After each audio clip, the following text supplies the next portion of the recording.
we'll have this discussion. Discussion? What discussion? This is a discussion combustion.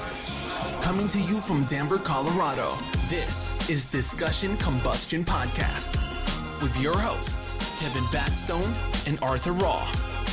Oh yeah, people, you already know the deal. It's Discussion Combustion back at you, episode 91. This one's been anticipated. We've been excited. Vinay, aka Top Brahman, is in the building tonight. It's going to be a fun one, man.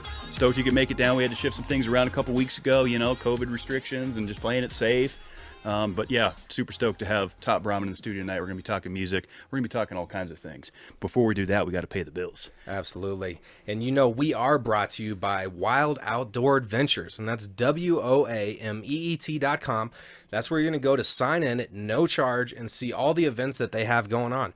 I mean, right now, we're in a progression period. We're starting, you're seeing COVID relaxation, you know, winter time is coming to an end pretty soon. So we're all itching to get outdoors. This is the place where you're going to be able to accomplish that. Yeah, it's a fun company, man. I love the way they have it set up. Super easy to use, free and easy to use website. You go over there, log in, check out what's going on, check out what has already happened. You know, if you're a little bit leery, go, what are these guys doing? They pretty much post and blog and video record everything that they do so you can get an idea for it. Just a great way to meet people, getting people outdoors. You know, we're going to need it once COVID restrictions lift. Absolutely. Get a breath of fresh air, get up into these Colorado mountains, man. It's a lot of fun. With the Hope for Teens, Hope for Veterans, a lot of great programs in place. Absolutely. And this is a place where friendships can be made. You know, when you're out on the trail, you're soaking in the beautiful scenery of Colorado, and you have people with similar interests with you on that experience. You know, you're going to make bonds and friendships over these experiences. And that's what it's really about, is bringing people together. And that is less dreaming and more exploring. And today's episode is also brought to you by Mountain Made CBD. You're going to head over to mountainmade.life. You'll see it there at the bottom of the screen. Head on over to stock up on all of your crystal clear CBD needs. Absolutely. Mountain Made is the place. If you're an athlete, if you have back pain, if your dog has arthritis, you're going to want to check out mountainmade.life, because the tablets that they have, the CBD products that they produce, are top notch in the industry. They don't cut corners to have cheaper ingredients. They want to make sure that they're using the best stuff for all their clients, because they got into the game helping people in serious need with CBD needs. So if you're a dispensary that's in the United States, or a shop that can have CBD and you're interested in selling it, definitely check them out. They're regulated for all of the new regulations. They sure are, man. They ship nationwide. You know, they're constantly innovating the product with the build, boost, recover, puff. They got the defense now. They got the combat. Got a little bit of that elderberry in there. I'm liking that. Dude, man. that's so good. It tastes great. That one is delicious. It's really good. Delicious. Mike did a great job with that product. I'm a fan. I work it in with my daily multivitamin. But the fact remains, Mountain Made is the clearest, the purest, the most affordable CBD on the market. And now you can bundle and save. You can do auto pay, auto ship. They have it all set up, user friendly. Get on over there, stock it up. And that's that hashtag go like hell mentality. And, you know, go like hell, baby. Hell yeah, brother. Let's jump into this. We're bringing a banger Brahman in here. Dude got banger tracks. We're excited. What's up, brother? What's up? Thank you for having me. I'm excited. This is my first podcast ever, so this is exciting. This is exciting, man. That's cool to say it's your first cast, because when you, you know, like we were talking off air, you know, once this thing goes mainstream, once you're a household name, you can say he was on our show first. Yeah. Once I'm headlining a EDC, I'll bring you guys backstage. We'll have our own podcast there. I'm in. Sign me up. I'm with it, man. So one thing that I was kind of, you know, doing research on Top Brahman, what's this guy about? You know, what's up with the name? And so Clint actually filled me in, and a Brahman is like a high divinity. Like it's like, and so I didn't realize that play on words until I started thinking about it, and Clint actually filled us in on that. And I think that's a really cool play on words as far as like what you're capturing with that. Yeah. So it's like Top Ramen with Top Brahman, and the Brahman is, so my parents are all from India. Whole family is from there. I grew up in Colorado, but the Brahmins are the highest Native caste. represent. And so that's what my family grew up as, and so that's what I am. And so Top Ramen. Here we are. It rolls off the tongue. I think that's awesome, man. Yeah, it is. It's a cool name. And I was looking at your Instagram, too, and you were rocking that Top Ramen. I was hoping you were going to wear that tonight, man. I really was. Yeah, next time. I was thinking that on the drive here. I was like, damn, I should have brought that, because I literally just got it yesterday. Did you really? Yeah, and so I was thinking that while I was driving here, I should have brought that and just worn that. That's right. We'll say that for the next time. Yeah. Hell yeah. No, see, that's the brand. On DCPC, we're getting to know you. Like, so your family's all from India. You grew up in Colorado. And I know I just said it, but represent, you know, because Represent I'm a the natives. native. Yes, sir. Well, there's not too many of us out here. We're rare. So what kind of originally inspired you to getting into music? Is there any artists that you really liked? It sounded like you used to listen to a lot of metal music, or Yeah, so growing up, I've always been like super into music. Like I've always I was in school, I was always walking around with headphones in. And in high school, I really got into like rock and metal. And so like I think it was my sophomore year, I picked up the guitar and I just started learning how to play guitar. And I was like super like heavy metal, like screaming. So I was like a screamer in a metal band. Okay. And I had long hair that went down to here. I'd straighten it every day. And then I also played the guitar. And so like I had a few shows with my band back then.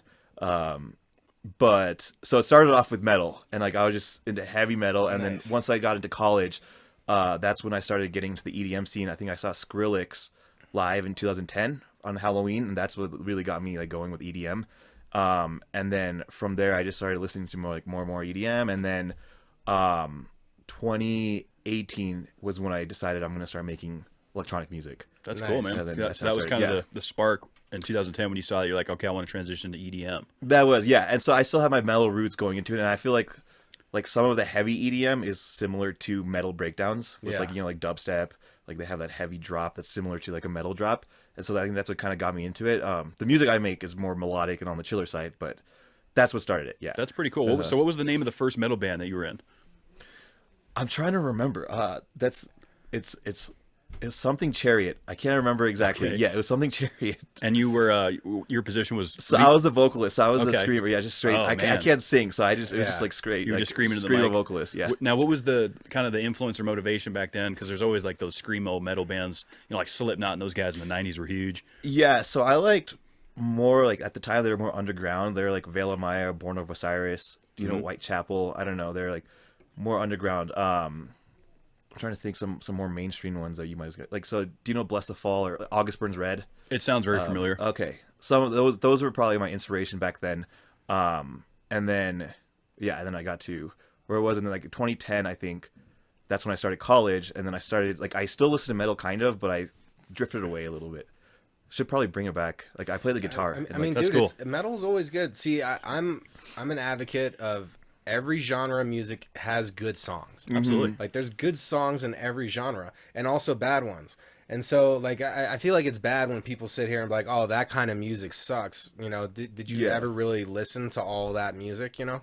Yeah, I feel like every genre gets bashed equally depending on the generation and the taste. You know, some people say, "Oh, that's old people music," you know, or country music. You know, I hate all of it.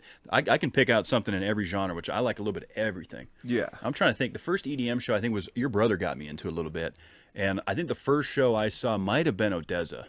Oh, Really? good At one. Red Rocks. Great one. Oh, Oh, man, wow. I had a that was blast. always sold out. I had a fucking blast. Well, you started with the Ferrari, and now you got to drive Pinto. Yeah, I know. That's what I guess I came to learn as trying to understand some of this EDM world, because there's a lot of great music in EDM, and I'm kind of learning a lot of it. So, and we were checking out your stuff, man. It seems like it's coming along nicely. Yeah, definitely. I had my first like huge label release last year, actually in December through Proximity, and it's crazy because I've been a huge That's fan. like the P Lightning Bolt. Yeah. Okay. Yeah. And I've been like a huge fan of them since like 2013, 2014. Like I'd Yeah. always listen to their music, and it's just crazy to think that I have a track released through them. That is That's and exciting. that thing's banging. That's doing Yeah, well. it is. It's doing well. I know. That's doing really well. yeah. That's just on the crank choo choo. And when did you write it? When was all that written and created? So I wrote that in, I think like August, or I'd say like July, August. I wrote the instrumental, and then I found the vocalist. So originally I had a different vocalist for that, but I sent it to Proximity. They didn't like the vocalist then. They're like, "Oh, well, the instrumental's fire. Can we get a different vocalist?" So I was like, "All right, yeah, sure." And so I found Tima D, and she's awesome. She's Yeah, great. sounds really good. We have some more tracks we're working on together. That's exciting. And so and then she got the vocals done, I think, around end of September, maybe October. I think, and then October is when we decided on the release date of December through Proximity. So it really hasn't been out that long. It hasn't, no. So it's been out since December. Wow. That's exciting, So man. it It's- is. it's ripping. Yeah, Yeah, it's yeah. ripping. And we were supposed to have a huge artist collab on it. So his name's Nightmare. I don't know if you've heard him, but he's pretty big. Is he?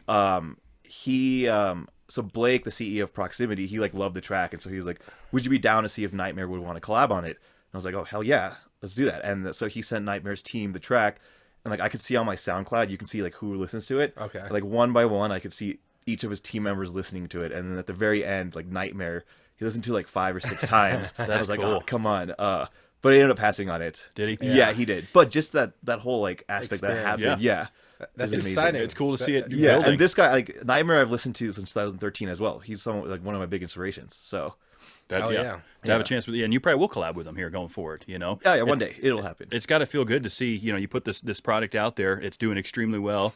You know, you're working on some new stuff, you know. You see the goalpost here. This thing's going to go next level. That's tremendous. Yeah, slowly there. My goal is to hopefully have this full time by the end of this year. I have a lot of tracks planned out. It's going to be good timing too, man, because I feel like people are itching to get back to The shows. shows, yeah. Yeah. People are hungry for it right And now. EDM man. shows Like, are a the lot of energy fun. is strong. Yeah. They're so fun. Mm-hmm. You know, I'm a country guy. You know, I've been to Yeah. country rock. You know, those shows are fun. You know, a lot of drinking and partying. Man, there's something about an EDM crowd. You know, the energy there is It's very crazy. different. Yeah. You have to be prepared going in. Yeah, I wasn't So, prepared. If you're doing a show, are you like, because you have the beat made, so are you like chopping and screwing it a little bit? I know that's probably the wrong terminology, but like, how would you So yeah, a lot of like that. What you do on stage is it's like you're not just playing your own songs. Yeah. You're playing other people's songs, and there's like a whole mix all Okay. combined together. And so like the whole like skill aspect comes in is like transitioning from one song to another or combining Yeah. them to sound good, like on top of each So other. you gotta be like a DJ. Yeah, On top of yeah, producer. and then Okay. yeah, and then like you kind of have to read the crowd. So like most people, or like not most, but a lot of people have like their sets already ready to go. But like you also have to be able to like read the crowd, and like if they're not digging it, kind of switch it up and Yeah. like kind of just like free flow. So you got to be aware of what's going on. Aware, Full yeah, in you control. definitely do, yeah. And I think that's one thing a lot of people, you know, dog on EDM. A lot of rock and roll guys that I play with, they basically look at it as like, you know, they're just scratching a computer. But what I notice when I watch EDM live is it does take time. You have to understand music. When the build-ups, the timing of it, I think is crucial. Because without timing, what are you doing? Yeah, timing is huge. Yeah, you need to know timing, and also I think the hardest part about making EDM is learning the software to make the music. So like I'm using Ableton, and that just like when I first got into it, it's just like a whole puzzle. I couldn't figure it out. I almost quit because it was so there's- complex. There's so many layers to it and different ways to do it, and like how to fade things in or to the left, to the right, or Yeah. how to tweak something. Like, so it can be overwhelming, you know. So that's why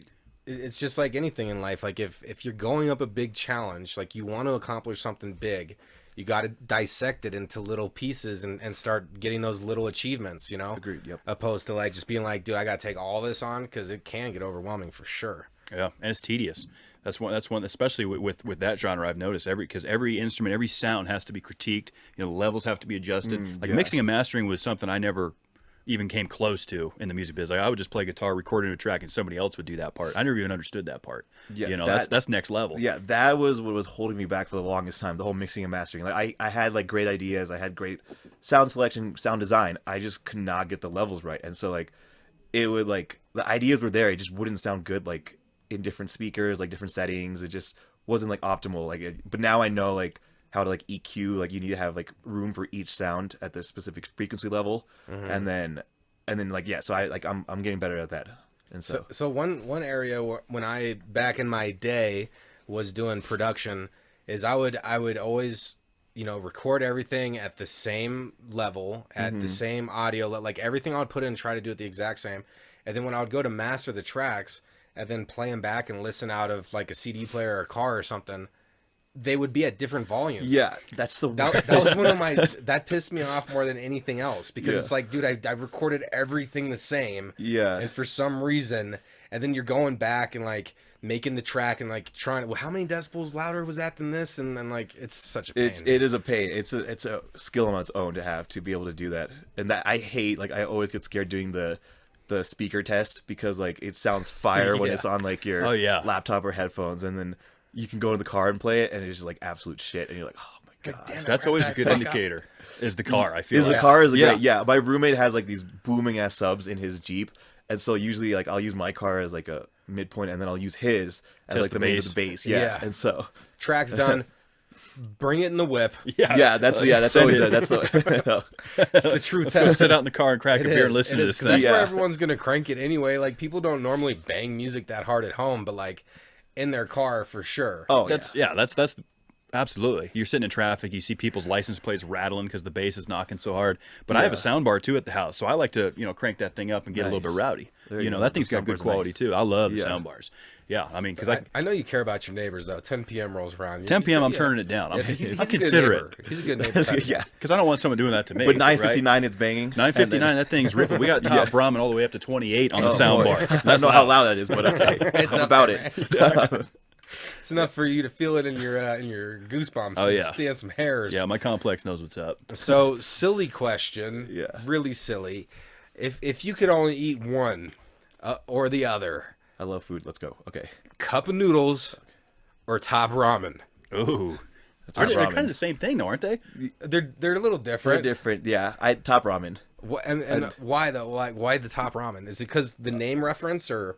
I honestly think I don't know something about because like with the top ramen, I'll usually cook it on like the stove. Yeah. I mean, I guess you could do that with a little cup of noodles. You just put it in the microwave, right? Exactly. Yeah. Or And you or pour hot water in. Yeah. There's more like ways you can like make top ramen and like so you can make it fancy and like good. Whereas like cup of noodles, you just literally it's in a cup and you just put it in the microwave. Yeah, you get a is 39-cent styrofoam cup with something they call vegetables in it. I don't even know if it is. They're like the most dry nutrient sap. I worry about Yeah, vegetables I you've ever had. literally because I was gonna do a photo shoot like a month ago. It's still in my car. I bought like 40 things of top ramen, 40 or 50 like packets for like $8. Yeah. And they're just sitting in my car because I don't know what I want to do with them. 'Cause they're- That's the good news. It's cheap as hell. yeah, You can get a but shit ton of them. They're cheap, yeah. Lifetime supply for $30. I know, right? Yeah, it's insane. So Clint Salty, Clint introduced me to the gourmet ramen cooking in our teen years. And he showed me this way. He was like, dude, this is what you do is you're just going to put some butter on the pan. You're going to throw the noodles in there with like a little bit of water so it kind of cooks, but it's like not You're like a brothy. You're like steaming it. Yeah, it's This not, is it's not top ramen. Yeah, Yeah, top okay. ramen, but now with a bunch of water, Just so like it's not that brick. brothy. And then he would like throw some cheese and some other stuff in there, and it ended up being like cheesy ramen noodles without like all the broth. Oh. And so I like the it's broth. interesting that you say that, man, because you're right. Because originally I was thinking cup of noodles because they come with like the dried out beef and all that stuff. But what is that anyway? Yeah, I don't know what that is. And then there's a lot Yeah, more that's true. versatility to the ramen packs, and honestly, you can't eat a cup of noodles by crunching it up and just putting the sauce on there. Oh, and eating that's it the dry. best part too. Yeah, like I love because the sauce is already in the cup of noodles, right? Or like Yeah, not the whatever powder's that in is, the there, powder. Yeah, Yeah, it's already dispersed in so there. you can't really. Yeah, you can't go old school and crunch it. I remember in high school, that would be the thing. You see kids on lunch taking a ramen pack and breaking it up. I would do that too. Take the seasoning and shake it middle all school. up. Yeah, Yeah. it's so good. Hey, man, cuts corners. Yeah, I actually just tried that just for shits and gigs because I hadn't done it in so long. And I had 40 ramen packets, so it's Now, so good. What's your flavor? Oh, that's what I was going to ask.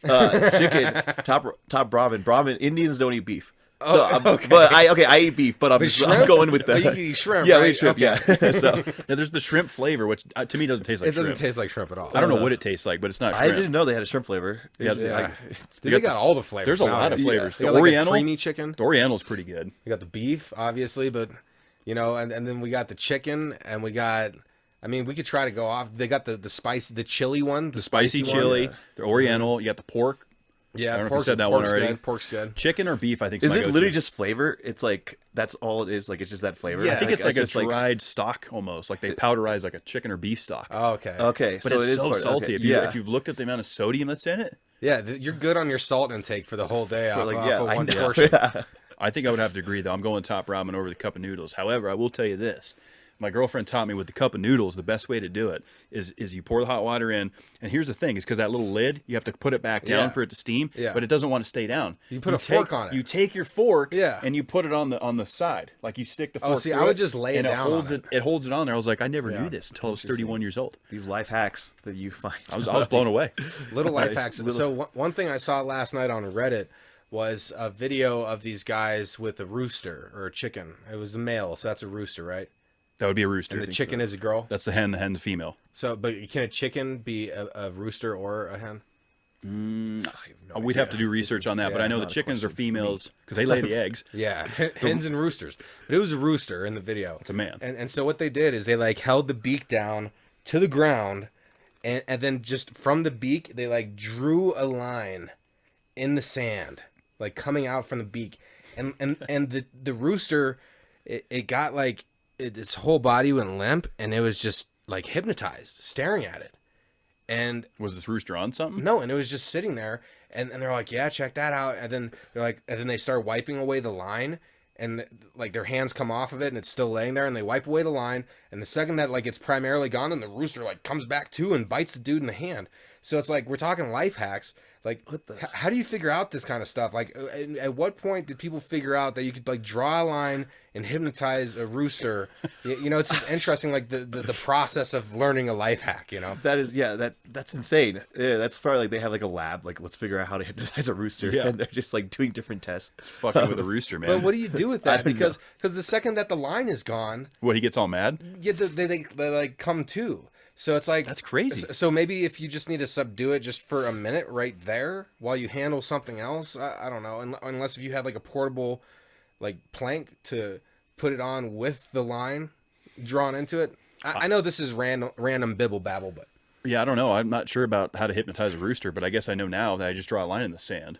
I've never seen it. If I ever see a rooster, I'm gonna try that. I'm gonna go up and Roosters are I'm assholes, curious, man. yeah. you I'll gotta tell have you a that. friend to hold it down. Roosters are not polite, you know, because their main mission is to protect the hens. Yeah. You know, Yeah. they fuck the hens, and occasionally one of the eggs are not edible or whatever, but they protect the hens. You know, they keep them rounded up. So that's why they're always calling. When a rooster crows, he's calling for his hens. That's Oh. yeah. So maybe that's why they hypnotize, so that they can go fuck with the hens. Oh, while, that's like, why. That's to keep Yes. distracted so they can get the eggs. Exactly. Yeah. We just figured some shit out. Yes, that was it. Wow. So what's your favorite personal life hack? Oh man. Let's see. I don't know. Are you guys on TikTok? I've been seeing like TikTok. I've learned it's like a whole different school. TikTok's like a whole different new school. world, It's man. a different world. I know. It I've makes been me nervous. Addicted. Damn. What is it?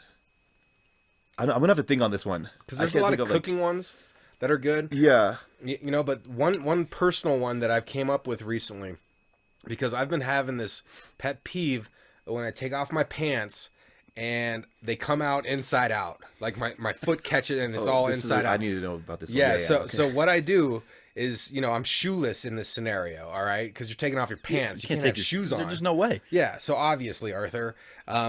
So what you do is like your big toe, like for my right pant leg, when I'm taking this one off, I do my big toe on the very bottom of the pants on the inside. And so that way the big toe holds the pants down while I lift the leg out, and then I repeat on the other side.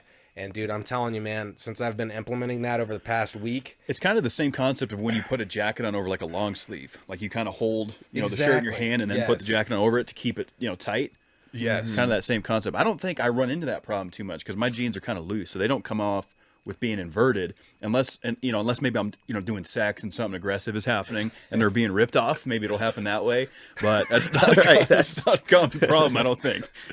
It was just one of those pet peeves that, like, I've been trying to get over that, man. So I Did felt you like I look needed it to up? share- Did no, you have to look it up? No, because I've just been trying to. How to get off pants Yeah, properly. I've been brainstorming, like, how do I do this? I've tried taking them off slower, like, figuring out the way one leg at a time, like, like who takes their pants off with two legs at the same time anyway? But I don't know if that can be done. probably the boy Yeah, I that know. does like the as fast as you can thing. Oh, have He's you seen probably- him? He's probably done. I haven't. No. He's a YouTuber. He like all his videos, like if people did everything in a rush, if people did Oh, everything yeah, aggressively. yeah. Okay, He's a I do. TikToker, actually. Okay, that yeah, shit's I've seen funny. his Dude, it's TikToks, so, yeah. it's so simple. I always send them to him, and he's like, "Oh, another one." I think it's But they hilarious. make me laugh. They Yeah, make I me love the chuckle. lagging ones. The lag. Oh, the if people there's- lag. If people lag, yeah, That's that a good one's one. good. He'll be like shoveling outdoors, and all of a sudden he's in his like living room. He's in his living room, yeah, or he's like going to the toilet, and he's just like, I like him, man. He cracks me up.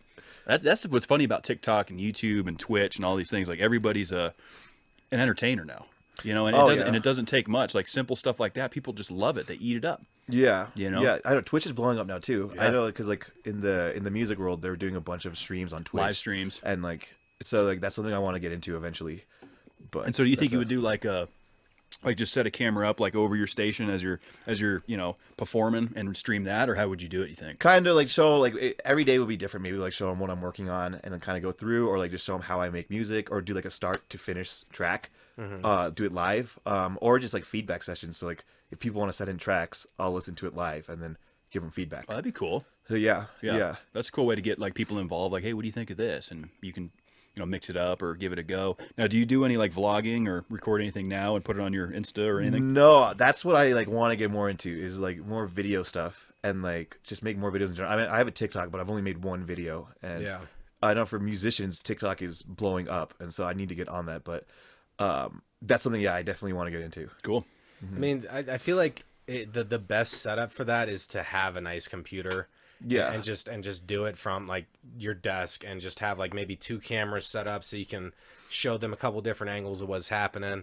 If I was to do any projects, I know Kevin got all these other projects coming out. Oh, there's an exciting one that's with my brother, but we'll touch that on the solo. We'll get to that later. But if I was to do anything, it would be a Twitch gaming streaming thing where I would like, do myself playing games and narrating playing the game. Nice. I think that would just be fun, because I love the game, and if I could share that with somebody and help their night out while I'm enjoying my time, like that would be great. Yeah. One this artist I know, he's like huge into video games and he loves making music. He'll do like League of Legends or whatever for an hour, and then right after go into a music stream on Twitch, or like something like that. But what games do you play?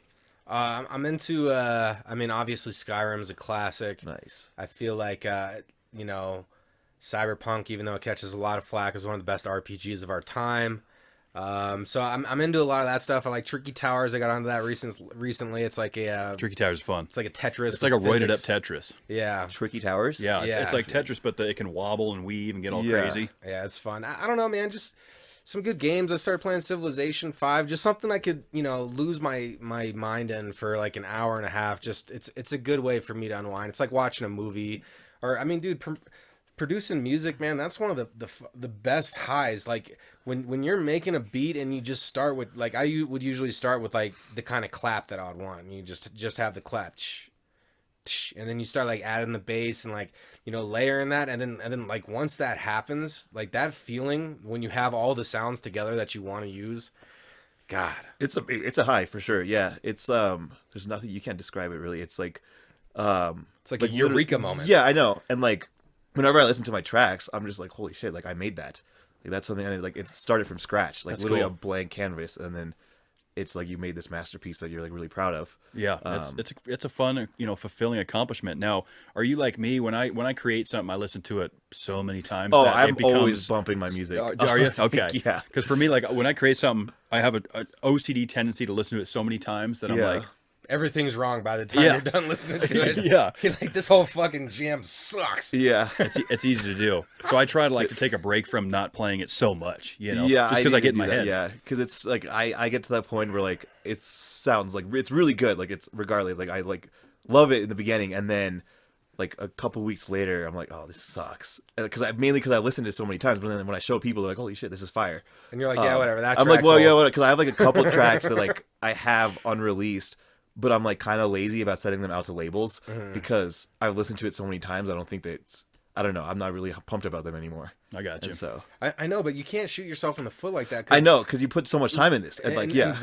we are our worst judge. I mean, we are our worst critics, as the saying goes. Yeah. And who knows, man? Like somebody might love that shit. You Yeah. know, so it's like even if you feel like it works, like the structure's good and the melodies are right, and you're sick of it, maybe still send it out. You don't know. You don't Yeah. know until you try, man. yeah. No, I know. Yeah, I know it's a good song. I've sorted people in. They're like, oh, this is awesome, and I just got worn out by it. So Which but- is part of being an artist. yeah, And it's easy It to is. do. You're listening to your stuff over and over and over and over again. You're trying to go with the industry, what's going to sell. And Yeah. Of course, people in close proximity typically want to, build you up and be like, oh, that's awesome. Put it out there. That's all well and good. So I think it's good to get the constructive criticism at times too. Oh yeah, yeah. I'm in this. So I have like this group I'm in. They're called Defier Society. And I've been in for like 2 years now. But like it's like I pay a monthly fee, and they like have these huge DJs that and like producers as the instructors, and they'll do like feedback streams. So like the schedule, it shows. I think they have like 27 feedback streams each week. And like they have like a schedule of when the person's gonna do it, and they like have 15 slots. And you literally just submit your track, and then they'll do like a live stream of them giving feedback. And so that's like really helped me like for hone sure. myself. Yeah. Nice. Do so- they know that you're like in there listening, or is it like? Oh yeah, so it's like on that? Facebook. So it's like it's Okay. this Facebook group, and like you join it, and then like they have a separate like website, and you just literally go in and like put down like who you want to submit it to, and you can only submit 4 hours before the stream starts. And then on Facebook they'll have the live stream, and you can just go on, and then when your track comes up, you can just like message them, talk to them, Nice. be like, I That's want you to cool. focus on this, and then yeah. That's cool. That's So- a good way to get direct, decisive criticism, Yeah, or- no, or it's even awesome positive because like feedback. some of the instructors they have in there are like pretty big artists, and so getting feedback from them is like incredible. Hell yeah. I mean, like we were talking about before going on air here, you know, how we were talking about how the podcast community is very open and like there's room for everybody. But in music, like everybody wants that spot and everyone's competing. And like you said, they don't want to share all their information. So I think it's really humble of those, you know, made musicians to, you know, spend their time to help people grow their own, you know, their style with it. Yeah, definitely. And this group also, like the members are all like same mindset. They like want to help each other out, which is awesome. It's like great to like. I found this group. It was, I think someone messaged me on Facebook about joining, and I just joined, and then I was like, best decision I've ever made. Nice. Because I mean, it is hard. I mean, music, like the music industry is a competition for the most part, and so it's hard to find that group that supports like each individual member, and so it's nice to have. Because everyone's typically trying to step on each other to get to the next step. Like, oh yeah, don't take him. Let me open up. Let me you. open. Yeah, exactly. And so yeah, if you can find someone, you know, a group of people that are going to help you along the way and be supportive, I think that's crucial. That's hard to find in the music business. So with performing, what's it looking like this year? Do you have anything you're starting to? Have you done any of those live stream or those live? I haven't. So I actually, comedians did it, and that's been a big option for 2020. But. Yeah. So I have someone reach out to me about doing a live stream. They just started this whole new video streaming thing for them, their company. I don't remember exactly what it's called, but they're having it. They have a stream at the end of March or mid-April, and so I'm going to do one of those. Oh, nice. And so that'll be my first live stream. I know I've been focusing just on making music during just creating. Quarantine. Yeah, so I've just been grinding in the studio. So this will be our first live stream. It'll be fun. Like I'm excited to get back and do like a live, have some like, interaction and shit. Have some interaction. Yeah. So yeah, we'll have to plug it. We'll put it in the show notes and stuff, and I'll tune in too. I would like to see that. Fun. Yeah, definitely. Yeah. I'll wear my ramen outfit. Hell yeah. Yeah. That's pretty badass. So if you had to pick between these two music genres and you can only work on this type of music for the rest of your life, they're kind of similar but very different. Would you pick country music or bluegrass music? Oh, God. I go bluegrass. Hell yeah. Yeah. I don't really like both, but it's just not my preferences. Like I don't know. I mean, they're talented for sure, but I just like really don't listen to it. My roommate loved listening to country, and so he always blasts it. Really? I'm like, oh. Now does he listen to like the bubblegum, like mainstream pop country, or is he like bubblegum pop? Yeah. That's what it is. You know, like that shit you hear on the radio that they call country, but it's something you'd hear like on the top 40. You know, like that. I don't know, because for me with country music, it's split in the last 20 years. You got like your grassroots. They call it red dirt now, country, which is like underground. That's good stuff. Yeah. You know, the southern rock kind of roots, and then you got the mainstream shit, you know? Like, Florida, Georgia, what are you trying to do here? Yeah, like those guys. Yeah, he does both, I'm pretty sure. I don't really know, though. Yeah, that's fair enough. So. I would agree with you on bluegrass, though, man. I'll tell you, one of the first things that I did when I moved to Colorado was, well, for one, I experienced some pretty amazing marijuana. And then two, and I'm not a huge smoker, but that was number one. And then number two is I fell in love with bluegrass music. Because they have one of the biggest bluegrass festivals here in Telluride. Nice. I haven't ever attended it, but I hear it's iconic, and I'm like, man, I got to check this genre out. And bluegrass is very, it's different than country, but it almost has a little bit of metal roots, just with the extreme instrument playing and the fast timing. Yeah. And what's cool about bluegrass is there's no percussion, right? So they basically are creating all of the slap picking, palm muting, stuff like that to create that background beat. And I think that's what's cool about bluegrass. It's a fun genre. It is really cool. Yeah. It is. You know, if I got to pick between the two. And I'm involved in it, you know, it's probably going to be bluegrass, and then I'm going to fucking throw some hip-hop beat on top of that shit. That's become a thing now. Night. Yeah. You know, I mean, that's Gangsta just Grass fun, does man. that. Yeah, Gangsta Grass. Gangsta Grass has been doing it, yeah. Okay. You should check them out. No, Gangsta Grass is cool. It's hot stuff. I mean, that's the cool thing is, like, because in the 90s, like, we were growing up, and there was, like, definitive music genres. And as we've been growing older, and like, everything changes in life, like we all know, like the genres have intertwined in a lot of different ways and subgenres and splintered off, and it's really interesting to think about it. You know, to do something so different as an artist to where you create a new genre, like that would be pretty amazing. Like Black Mill, like have you ever heard Black Mill stuff? So like they created like the chill step, chill wave, like they were like kind of one of the first where it's very melodic and that's a really good one, man. But yeah, it's just kind of interesting to think about that stuff. Yeah, it's crazy. There are so many subgenres. It's so hard to keep track of. Like I don't even know what I'm classified. I mean, I know it's like melodic, like bass music, future bass. There's like future bass, melodic dubstep, just like trap. There's like, I don't know. There's like, yeah, it's like chill step, dubstep, bro step, like grime step. Yeah, It's probably a study step. yeah. There's so many different subgenres, and yeah, coming up with a whole genre on your own is really difficult. You these just days. have Like, to it's have the like- unique sound. it's- yeah, something and that it's really like- hasn't. Yeah, You know. Yeah, electronic music's interesting because when I look back, like the first electronic music I remember listening to was like Paul Oakenfold was big in the '90s, and I'm sure there was someone before that I'm missing.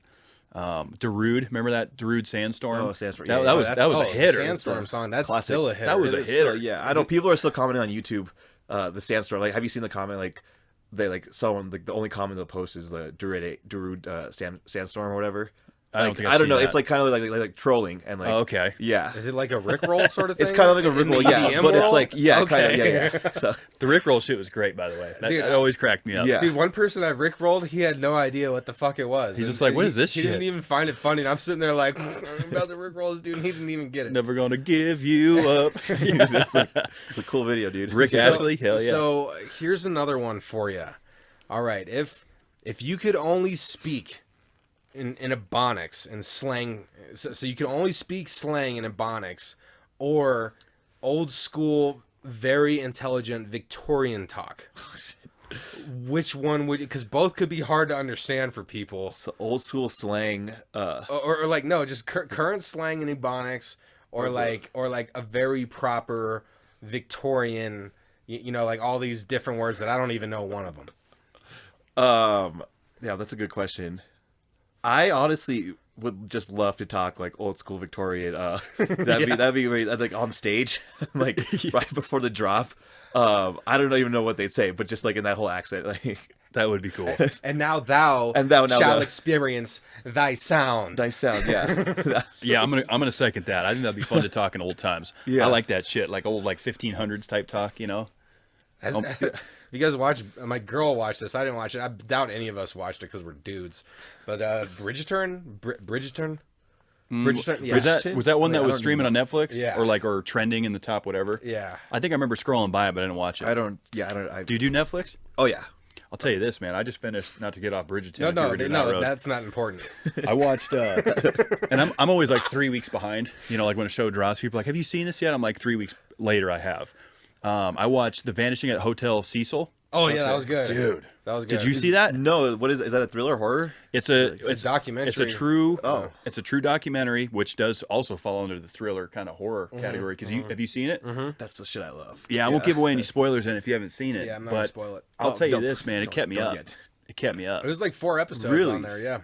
It's just this old ass hotel in downtown Los Angeles. And it's in the It's in the Skid Row, Skid Row district, which is like the most homeless population in the country. And it was built as a hotel to be extremely affordable. Like so it's like really small rooms, like, and it's meant for kind of like a halfway place for people that. It was built in the 20s. Yeah, In the okay. Roaring 20s. So like everybody would go there, you know, they would do blow and you know, it was like the pass through spot in LA. And then it just turned it like all this crazy shit has happened there. There's murders, rapes, drugs, you know, they Suicides. say like what's his name? Ted Bundy's been there. You know, it was like one of those kind of places. The Night Stalker stayed there. Yeah, the Night Stalker in 1985. So long story short, this girl, you know, without giving away anything, the synopsis of the story is this 21-year-old girl from Vancouver wants to like go be young, wild, and free.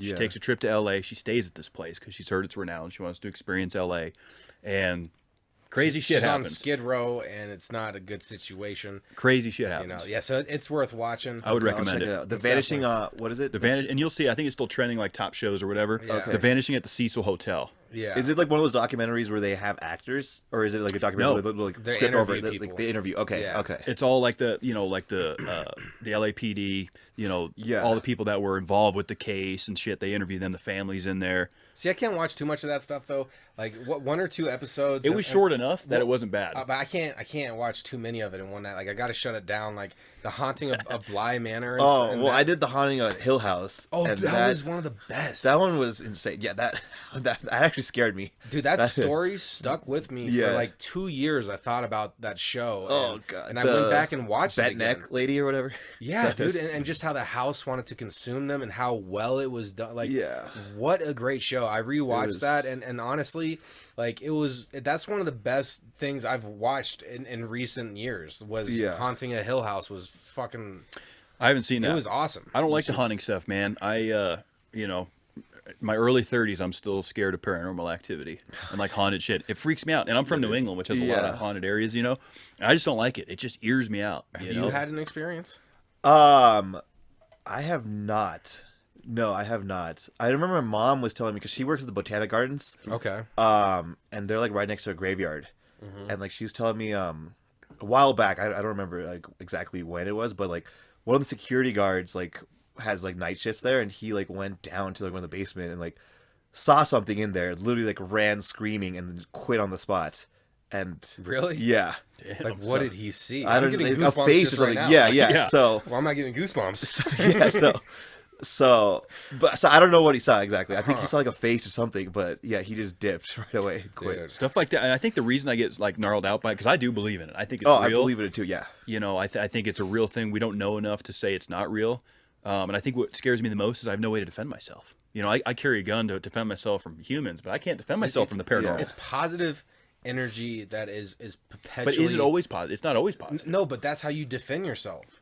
Is like being one with a higher energy, or you know, and just having that confidence. Like, yes, this negative energy may be here, but my energy counteracts that tenfold. And like I feel, because I grew up in. I know I've told this story before. You never heard it, so I'm gonna say it.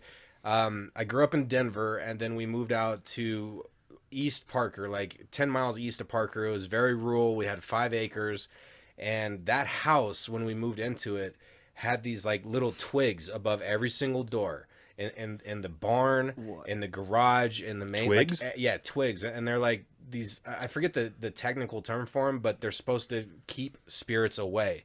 And so the couple that lived there before my family moved in, they were experiencing some pretty crazy paranormal stuff. Whoa, and in the bedroom that I stayed in as a kid, that closet was the hot spot. And they used to be like scratches on the inside of that closet, and they felt like they had this energy in the house, and they had people come out and come, you know, spiritualize the house or whatever they do. Damn, what the hell? And so the story is that where that house was built was the closest to the location where the ranch home was during the pioneer days. And apparently this guy, he went out to go like hunt or do something to provide for his wife and kids. And when he came home, they were dead and like scalped. And so he never left. Like his energy never left.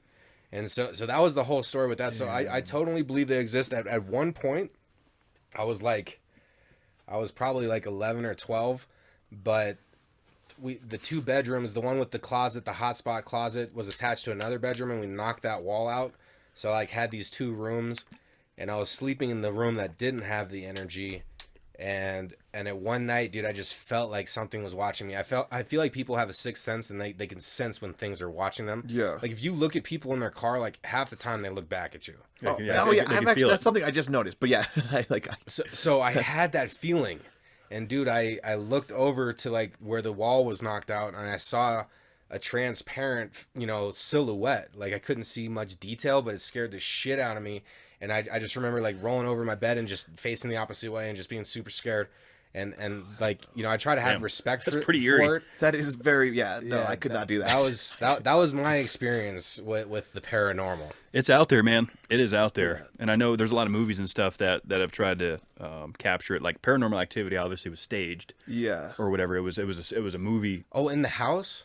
Where it was like in the house, and then at the end they was like in San rip her Diego. out of the bed and stuff. Yeah. Dude, that was that movie. That movie fucked me up. That movie, yeah. I mean, that came out in high school. High school, I could not do those movies, so I didn't even see the paranormals until like college. Okay, like, you had to prepare yourself. I had to prepare. Yeah, the paranormal was like next level. It's creepy. And they did a good job because I thought it was real. The first one, the first time I saw it in theaters, I thought this was like home footage. Like not Blair Witch style, but like legit. Yeah, you know, Blair Witch is not like. Come to find out, it was a movie set, and they put it all together, low budget. Yeah. So the low budget aspect made it look even more real. Yeah. It's like I thought it was just a couple filming shit that was going on in their house. Yeah. But I remember coming home from the movie theater that night, and I was like, I didn't leave my kitchen light on. Why is the kitchen light on? Dude, I was freaked out about everything. I couldn't sleep. It fucked me up. Damn, it sounds like these movies really fuck you up. They do, man. So I It- typically it's- stay away from them.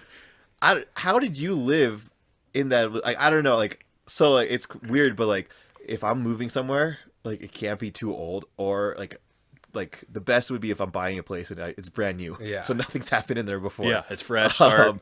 But like whenever I move into a new like house or apartment or stuff, I'll like be scared for like the first like couple weeks because I don't know what the hell's in there. Yeah, the history of it. Well, I mean, so I was so the couple that lived in that house before my family moved in, they were a lesbian couple, and apparently the spirit did not like males. Like it was more prone to be like make itself known if males were around or something. So It's interesting. so they but you know, I feel like I was a kid at that age. You know, I was an adolescent when I was experiencing it. So I didn't feel like it had a bad intent, and more or less like it was happy to see me or something, but it still creeped the fuck out of me. You know, so like the energy wasn't way off, but there was still another energy in the room that wasn't human. You know, Yeah. and which was wigging me out. So talking about paranormal and death, this is a good segue. I had a question. This isn't really a would you rather, but if you were diagnosed and you had 1 week to live, and you would be healthy for that week, but for some reason at the end of that week, you know, it's done. What would be the top bucket list thing that you would have to do? And you could do anything. Let's say like money's not an issue. You could do anything on that week. Okay. What are you doing? Well, skydiving for one. That's Okay. always that's been up top. And like I could travel like Yeah, that like it won't take like 24 hours to travel. Let's apply time travel to it. Sure, yeah. Okay. That's fine.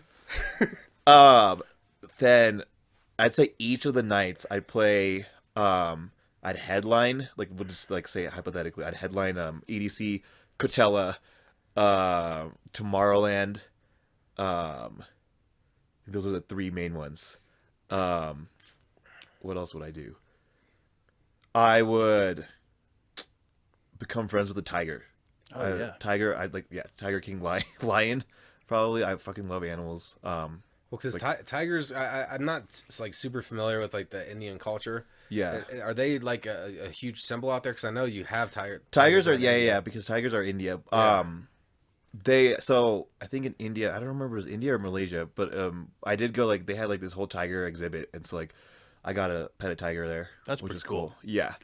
But I'd want to like have one that's not chained up and like I could just be chilling with and like Like, I just call its homie. name and like yeah for like a day. That would be awesome. like he's my homie. Yeah, Like You Mike could wrestle Tyson. with them. I could wrestle with it. Yeah. That's like And lose. something I would love to do. Yeah, big old 400-pound cat. yeah. Yeah, like Mike Tyson. He does it. Yeah. Drags his tiger with him. That'd be fun, man. Yeah. What else? There's lots of, you can do a lot in a week. I know. Yeah, there's a lot. Fucking, I mean, I probably like won't be able to happen, but like go to Mars, like go into space. That's like big, That would big, be the big thing. last That'd be the destination. last destination. I definitely like. I'm like super intrigued by space, and so like Okay. going like to the moon or something would be incredible. So do you think aliens exist then? Oh yeah, Yeah. I do. Yeah, I mean, it's think- impossible for them not to. For the same reason I think paranormal activity exists, aliens have to, because the mathematical uncertainties would suggest otherwise. We don't have Yeah. enough, conclusive evidence to say, no way, no how is that a possibility. There's too much we don't know. Yeah. There's too much we don't know. Of course they exist. Now, did aliens help in early human development? I don't know about that.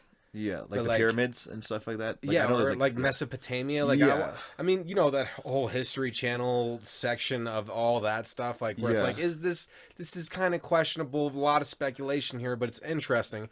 And like the Mesopotamia, which was like the first civilization, they found like these clay tablets that had pictures which were similar to like a saucer or something, like, and just a lot of coincidental things where it's like, you know, how did they come up with the 12-month calendar as the first civilization, and like all these other like things. that stuff. Yeah, Like, how do you do that when you don't even have a telescope and you have really no idea, and there's other people like praying to Zeus and stuff, like, Yeah. you know, so it's interesting to it's think a little about. fishy. Yeah, so I think I mean I could definitely see that, like, us getting put here by like the aliens or like whatever the higher being is. I know like there's a saying like dinosaurs were like the first experiment and like they failed or something, and so they like killed them off, and then we were like the next subjects to be put on here. on this earth. So it's interesting. It is interesting. Yeah. When you look at like Earth's existence as a whole, I've heard it broken down in an interesting way. If you look at Earth since as far back as we can trace it to now, as a 24-hour time period, human existence only relates to 1 minute of it, of a 24-hour day. Really? You know, crap. that's This it. is incredible. Because what do they call it? They call her Lucy, is the oldest known Australopithecus, I think is the correct scientific word. There The you oldest. go, Kevin. I didn't know you had that kind of lingo. You would be a nice Victorian back. I might be a redneck, but I remember a couple things from high school, and for whatever reason, that's one of them. So the Australopithecus, Lucy in the Sky with Diamonds, the Beatles song was playing when they found her remains and discovered that she was the oldest thing to trace back, a couple million years ago. We were able to trace back that there was human life. But putting that on the time spectrum, and this does contradict religion a little bit. So I know some of our religious listeners are going, well, no, that's blowing smoke. It's only this old. But just putting it out there for what science says and what religion says, we would only represent 1 minute on a 24-hour time spectrum since as far back as science can trace. That's crazy to me. Yeah. That's insane. And who So knows much longer how we got. do they know how long dinosaurs make up? I see that I probably wouldn't know. Yeah. I'd have to look at that study. I'm just gandering 5 minutes. You think 5? Yeah, I think 5 So they've been minutes. around 5 times longer than humans have to this Because point. dinosaurs held it. I mean, there was a lot of different stages Yeah. of the dinosaurs. So it's very interesting, man. Yeah, Earth. It's just crazy to me. As I grow older, everything's temporary. Even this life, and that's one thing that it's good to appreciate that, because that makes every day so much sweeter if you have that mentality. Like, this isn't forever, and I got it good right now, and I should be very thankful for that. Yeah. And that's a perfect reason to do what you love. And so people that are thinking oh, I don't know if I should do this because of something, follow your passion. Before you know it, you're gonna be in your deathbed regretting. You don't want to regret. You want to look back and be really, really proud of what you've done. Absolutely. Take a risk, man. Take risk. Yeah. You have to, Go man. for it. Yeah. You have Don't to. get too comfortable and just stay there. It's easy to do, especially when we look at the last 365 days. It's become easy for people to become complacent and disconnect even more than ever. Because there's always been hermits and homebodies and people that just don't like interacting and being social. But the last year, people have fallen into, well, the hell with it. I'm going to eat like shit. Everything can be delivered. I don't have to interact with anybody. I went through so many cycles during I mean, when it first happened, I was an alcoholic. And then for a while, I was a gluttonous person, and then I fucked my ankle, and then I was a couch bum that was drinking my sorrows, and then now I've gotten to a point where I'm starting to fight my way out of the dungeon, and starting to work out more and trying to eat healthy and drink less, and enjoying the work from home. Because I mean, it was stressful at first. I know, Kevin, you've been working in the store, but all the people working from home, I mean, even working in the stores, when it all first came down, when it all happened, I was stressful for everybody. Crazy. Yeah. I mean, even though nothing was open, I feel drinking went up for everybody. Huge. Because especially the Zoom parties too. Yeah, that people just became get big, hammered. and there's nothing else you could do other than drink. Zoom parties and then drink. Yeah. So. Yeah, alcohol sales were up. Something crazy last year I saw. Yeah, it's you'd think it would go down, but then it actually makes sense now. Yeah, with everyone locked in the house, especially people working from home, lunchtime comes around, they want to sip. They're pouring up a Long Island iced tea. They're at work. They could be drinking on the job. Yeah, we've had a lot of intoxicated workforce this past year. Yeah, and your performance is a reflection. So hang tight until 4:35. Yeah. Just get it done. Because I was doing that too, man. But here's the thing is if you start in the afternoon, you start drinking, and even if you're casually sipping, you're going to get a little tired. Even if you're not getting wasted, it's still going to mess up with your function. And so I feel all of us deserve to treat ourselves as best as we can. And that's not a healthy way to live life. Because you get into that habit of drinking at noon.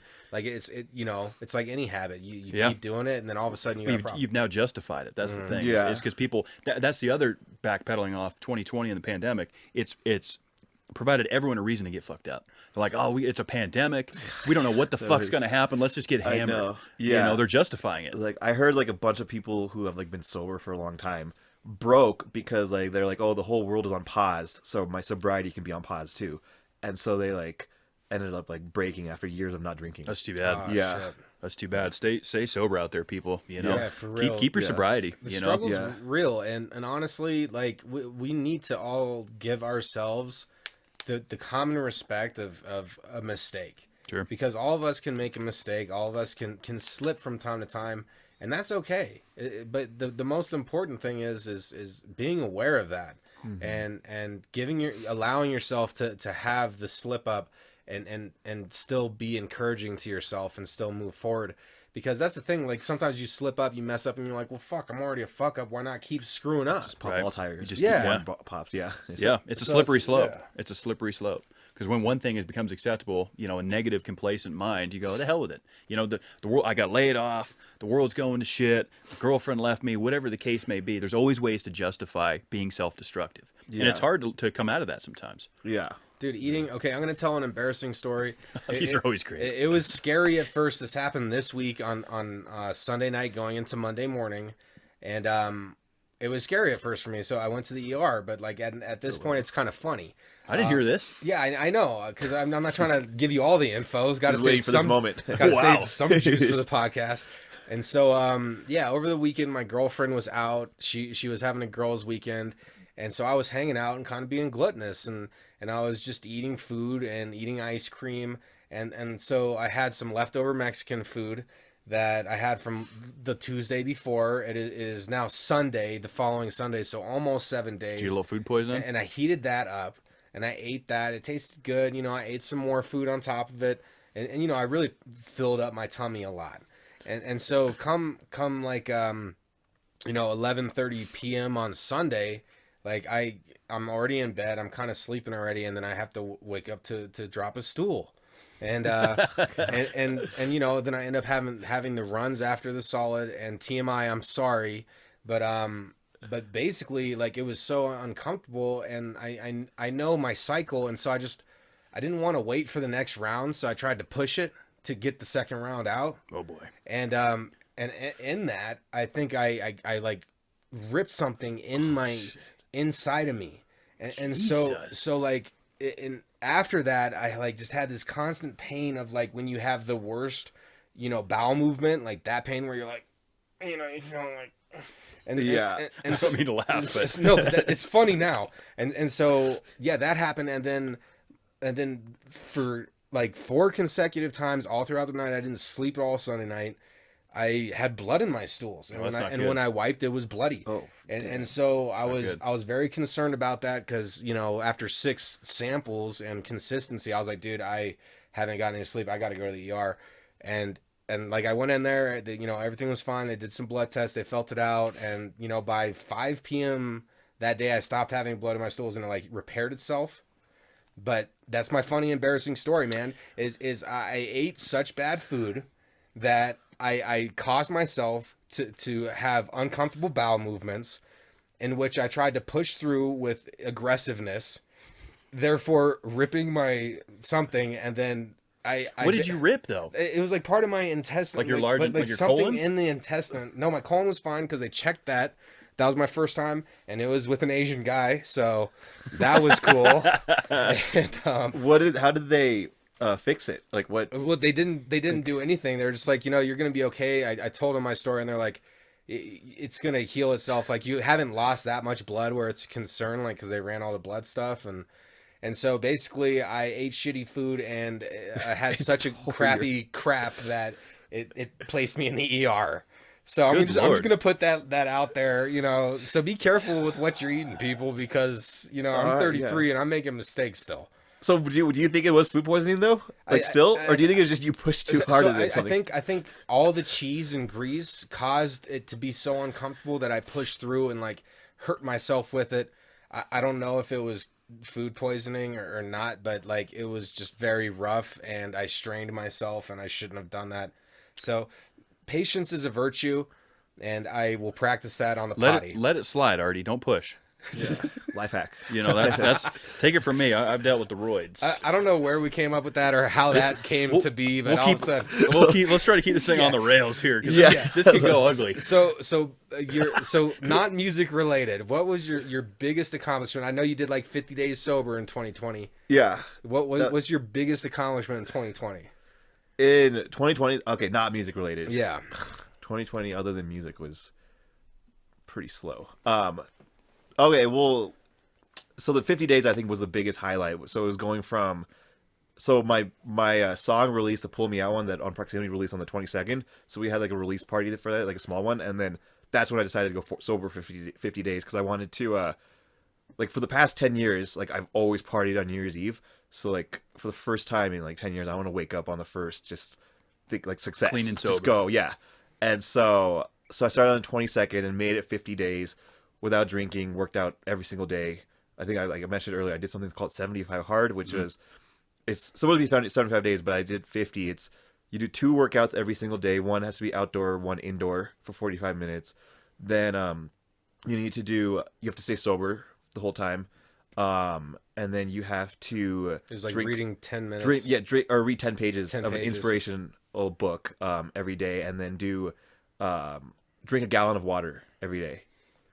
And It's a pretty good challenge. I like it. yeah, it really gets you into gear, and like so yeah. I would say I lost. I mean, like 50 body days, fat. man. That's almost 2 months. I mean, yeah, Like, you that's went like good. 75% of the Yeah. challenge duration. Yeah. And I have some friends that are doing it now. We all did it together. They're still staying strong. So Nice. yeah, Are happy for you, them. are you thinking about doing it again, or are you just because you say you're not drinking now? So are you restarting it, or are we? Thinking, I'm just doing this time is like a month, kind Okay. of like my own thing. Just Sober yeah, March? just like, yeah, because I'm trying to get more fit, and like alcohol is like complete opposite. empty carbs. Yeah, you can't. Yeah, Alcohol's you the worst. cannot like get fit and also If you just need to catch a buzz and keep the carbs down, marijuana, the drug for you.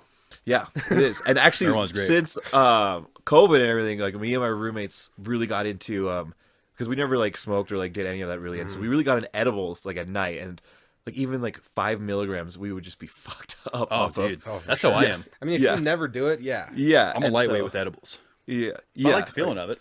It is nice. Yeah, it Yeah. was super. It's just relaxing and like so like there's nothing else to do really, and so like at night we'd like put on a movie and just take an edible, and it's just super chill. Just zonk out. Just zonk out. Yeah. Yeah, it's so much better for you, man. I know, I drink too much alcohol, way too much. And I took a few days off, like 2 weeks ago. I went about a week without drinking. I needed it. Yeah. Like, it just reached that point where, like, my body was screaming to me, no more. Pump the Yeah. brakes. Put us some, give us some water. Let's flush this thing out. Yeah. And it just, sometimes you got to listen to your body, man. I think that's where it like crosses that line of, like, I can understand alcoholism because you're now drinking to make yourself feel better. And I wasn't feeling good. So it was like, Yeah. cut this out for a little bit. Nice. Yeah, like I've gotten to the point where I'm now getting like 2-day hangovers. If I like binge drink, and so it's just getting unbearable. So it's like, so now like if I'm gonna like drink heavy, it has to be like a special occasion, like, and it can't be birthday. Everyone has birthdays. It has to be something like wedding or like someone's like bachelor party or something Or like baby shower. Yeah, shower. that. I mean, that probably wasn't.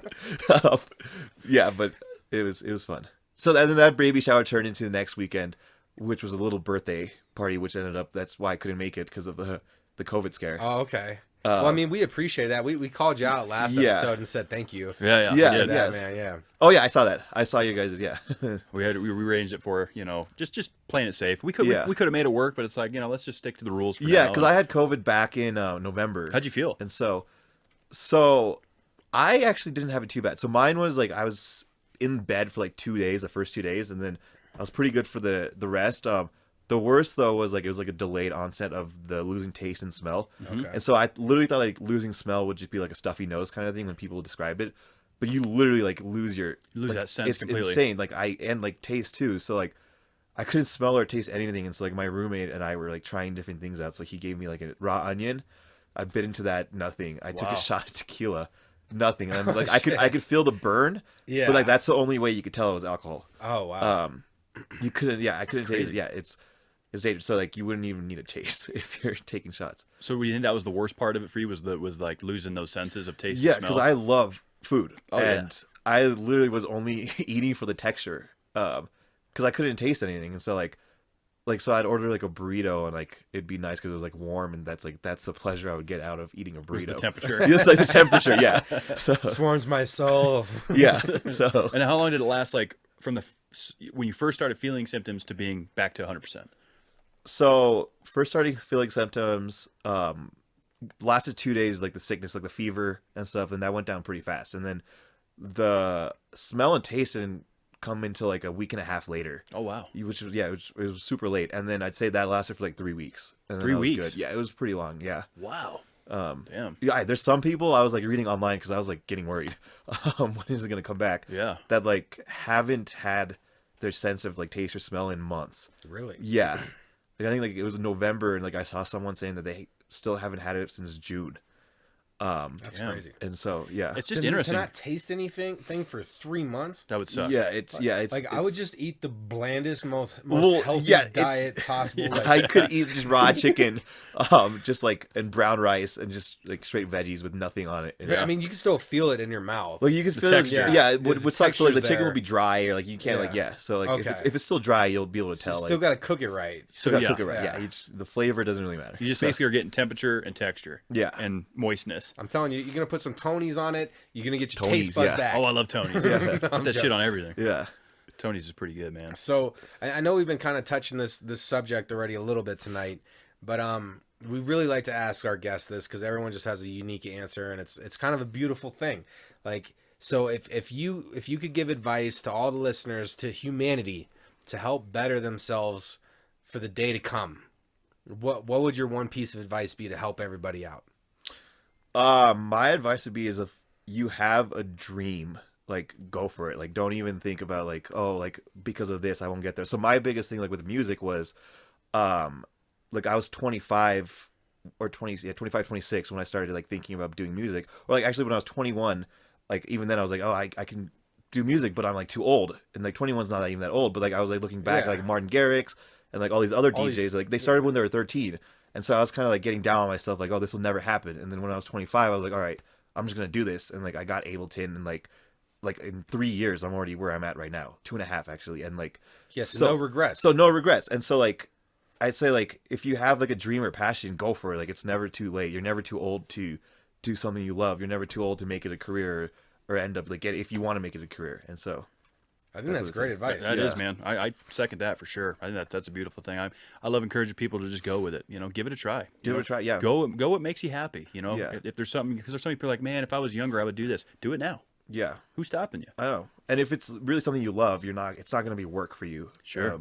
I mean, it might be in the beginning, and like I'd rather grind for like 5 years, just straight grind to live the life I want than work until I retire living a job that I hate or something like that. Yeah. I second that, brother. I'm in the same boat as you, man. I'm trying to set up my main goal in this life is to be able to control my time and my money. Exactly. I want to be our own boss. Yep. Yeah. You nailed it. And that's the goal. And you got to take risks. You got to go all in, you know, follow your passions, try some things out.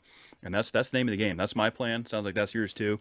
I know you're going to have a lot of success for sure. I love it. Yeah. You guys too. You guys are blowing up. Thanks, man. Hey, we're just so I know I say the CCQ constantly, but it doesn't make sense like that. It has to be CQC, and that's our acronym for success, and that's consistent quality content. Yep, And those so, three things. So if we could check those 3 boxes every single week we come in here, we feel like that's the recipe to succeed. Yeah. And because of that, we've had great people like you come in, and we've had great listeners from around the world tune in, and somebody did give us a would you rather. A word of the week. A word of the week. Yeah. We need you guys to start sending some would you rathers because Arthur, he creates a lot of these on I'm his coming own. up with some good ones. He though, does. Yeah, man. he Come does. on. Do they just send it on YouTube, all the comments, or how do they? So all social media platforms, okay. email, website, what have you. This week we got Oscar from Baton Rouge, Louisiana. Oh, coming down from The Bayou. from the Cajun Nation. The Cajun Nation. All right. He sent Oscar. us in a word that I'm probably not going to be able to pronounce because I never can pronounce these words, but I'm going to try. And the word of the week this week, it's a verb, and it's cajole, or is it cajole? I think it's cajole. Cajole. I'm reading it CAJOLE. J-O-L-E. So to me, I've that's never kind of really thought about that. if how it's coming out of pronounced. Louisiana, it's got to be cajole, right? I think it's cajole. Like, because cajole sounds. Yeah, no, it has to be cajole. Cajole. I have no idea what this means. You want to take a stab at it? Isn't cajole like some type of food? I thought it's like in like cajole soup or something, like Cajun cajole Yeah, soup. it does kind of sound like Creole. Oh, it's not Creole. Okay. Yeah, Cajun Creole. 'Cause Yeah, that, okay. that was my first thought too. I was like, okay, it's Louisiana. It's got to be Cajun Creole. Yeah. So, But what's it in a sentence? So I'm gonna use it in a sentence, and using a sentence, a verb, so it's kind of an action word. He hoped to cajole her into selling the house. To persuade? There it is. Is it? That's the definition. The definition of cajole is to persuade someone to do something by sustained coaxing or flattery. So if you're going to cajole someone, you're basically overselling. Can you click? If you click it, can we hear? No, because Because how we it'll got send it to everything the set up. rolling. Yeah, that makes sense. It won't pronounce. It used to go when I did it through my phone. It would play through here. Yeah. So it's You pull it up. CAJOLE. Yeah, let's make sure we're getting check that the out. pronunciation right. But that's the word of the week. Oscar from Baton Rouge sent that in, and that's what it means. Define cajole. Or pronounce. No, it didn't get it. All right, we'll spell it out. CAJOLE. CAJOLE. Hit it. Pronounce. Yeah, and then let's get this dialed in. That way we're not, because there's so many times, man, I get these words a week and I never pronounce them right. Yeah, I mean, isn't that what that's for? So you learn more like words. Yeah, Yeah, that's the whole Like, point. Because yeah. every week I'm like, okay, I don't know what this word means, and a lot of our listeners do, but Yeah. keep sending them in, guys. I'm going to redo this one. How to pronounce. How do you guys choose like the word of the week? Is it random? Yeah, Like, just, you'll you know, go through- yeah. we get a lot of submissions, and I try to pick one that I don't know. Yeah. You know, which I don't know a lot of words. Yeah, so I guess it's pretty most easy. of them have been super solid. Yeah, most of them are Okay, pretty good. here we go. Let me turn up the volume. Come on, don't fail me We're now. all waiting. Don't fail me now. The world's waiting. Yeah. Moment of truth. And we have zero Wi-Fi down here, so it's loading. We're just gonna say it's cajole, That's what it looks like. Cole. And then let's blend it together a little more. Cole. Cole. It's almost Cole. Cool. That's the slang. Yeah. And I we're don't know why it brought me to YouTube. probably not pronouncing it right, but that's what it looks like the most. So, long story short, that is the word of the week. Thanks, Oscar. I'm for gonna sending that in. I'm gonna call my next interview into Cajole. Cajole. Cole. I'm gonna cajole it. You're gonna cajole your music career into magnificence. Hell yeah. Yeah. You're gonna hold this whole podcast industry. Hell yeah, man. Appreciate the kind words. Yeah, it's going to be cool to see your journey, man. It's cool to be in your orbit. We're going to have you back on. Maybe Awesome. in Yeah, the definitely. summertime. And then I love like in 7 months, 6, 7 months. Yeah. we can like once we both like grow at a higher level, we can come back and just We'll see where share we're our at in successes. half a Yeah. year. Yeah. Yeah. Let's do it, man. I mean, because that's the thing, man. Like once you start picking up momentum and you stay on it, like you don't just be like, oh yeah, I got this momentum going, so I'm relaxed. No, you stay on it, and you keep up with the CQC. That's when the major things happen, man. It is. So it's exciting to have. Dude, thank you for Clint for picking out a great person to save from the banking industry, and You Clint, yes. dude, thank you for coming in here tonight, man. Because your energy from the first time I talked to you on the phone was super solid, and we just been stoked to sit down and talk with you, man. Because you bring, you can't fake energy, you can't fake essence, and I like the style, I like the spice of your essence. I don't know if that's a thing, man, but I like it. It's Yeah. good energy, man. Yeah, totally. Thank you guys. Yeah, I appreciate you having me. This is a really fun time. I'm excited for the next one. Let's just grind and grow, and then I'll be back soon. Let's do it, man. Yeah. Looking forward to doing it again. We'll be sure to plug as much of your stuff as we can down in the show notes below, guys. You know, on YouTube, just click down there, get some stuff on Top Ramen, check out his music. He's doing some really cool things. And man, this was a fun night. Absolutely, Vinay. It was a pleasure having you, man. Any hashtag that you want to give out to the world before we jump off this? Just hashtag Top Ramen. Hashtag Top Ramen. Yeah. Oh yeah, That'll be in there. the deity with the music tranquility. He's doing it, and he's I'm gonna doing it need you big. to rap on I'll make a beat for you, and then we'll Dude, collab. We'll make something fire. Send it over. And, Yeah. and I, dude, it would be so fun to get on a track, bro. That would be so fun for me. And I've back to your roots. freestyled and rapped Yeah. on techno forever. I could do any. And like I would love to work with you, man. All right, like let's do it. I will write out some shit and I will take my time and then I'll come to your studio and record it. And I think that would be a fucking blast. Let's do it. I'll put it in the Send books. it. Yeah, we'll make something fire. Send a Hell beat, yeah, man. send Yeah. a beat, man, and I'll get to work, man. I'll start writing it down, and you know. Yeah, I'm it's really just- curious to see your music that you've done in the past. I gotta find something to show you. But no, I'm down. Yeah. We'll I'll make it send happen. you this email. I'm gonna send you this email, and this could be off mic conversation, but either way, I'm gonna send you an email, and it's the most recent lyrics that I've written, and it's over beats that I didn't make, so it's just for promo. Okay. But I wrote all these when I was in the depths of struggling with addiction and coming out of that. Yeah. So it's very powerful lyrics. I'm gonna send that email to you. So, Yeah, do it. So you I'd have love it. to It's hear like that. 5 tracks. Okay. Hell So, yeah. yeah. Hell yeah. Sounds like we got some in the works. We'll have to keep everybody updated. Yeah. Yeah. Cool, And man. You can I don't know, give us He something. can sing. He could I can do guitar something. strum over it. Yeah, I could maybe just drink beer and just be encouraging. Yeah, you But- can be our you can be when we're on stage. You can be like the belly dancer. he got a good belly. Yeah, I'll swing that beer belly out there. I'm There we down. go. Just We get me in found- there, man. Sign me up. I love it, man. I love it. It was great having you Yeah, in. this Yeah, is it's fun, great dude. being here. Yeah. Let's do it Thank again. you. Definitely. Once again, guys, check it out down below. Be sure to hit up top Brahman on social media. Check out his music. Fun stuff, man. We're going to close it out. We're back here next week for episode 92. Got another fun one coming your way. And until then, man, y'all be good to yourselves. You deserve it.